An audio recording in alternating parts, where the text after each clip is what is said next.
How do you like the Spanish event? I really like it for being the first time that I've ever been invited here. We've had a great time.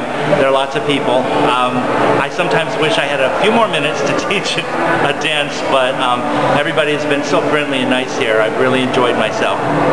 How did you get started with line dancing? Well, I had been a ballroom instructor for many years, for about 16 years, and I left the ballroom world, and at the time I wanted to do dancing that made me feel good, and that was to country music originally, and I started doing line dancing. I just enjoyed doing that, and I wanted to see how far I could go with it and what I could do with it, and so it's lasted ever since then.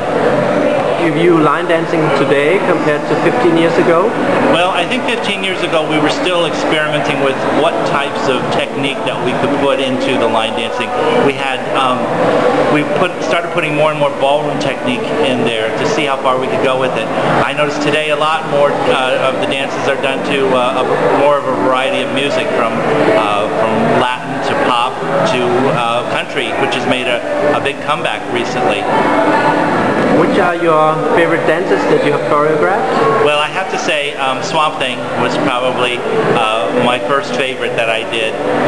Blue Finger Lou is another one, and those are some of my very favorite ones that I've choreographed. But I also like Salsa-ria.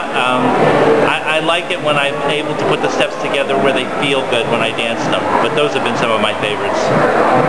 Views on the future of line dancing? Well, the future of line dancing is, well, I think it's going to continue strongly.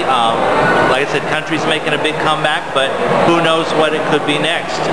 And I'd like to see more and more countries start to develop line dancing. And I just, as the future, see it continuing on and on. Do you have any hobbies that you like to do in your spare time? Well, before I was a dance instructor, I was a musician. I played piano and organ, and I was sort of a child prodigy. I was teaching professionally and playing at the age of 12, and I thought that's what I was going to end up doing. But yeah, music has always been a part of my life. What do you do for a living? Well, actually, my regular job, I'm a DNA technician.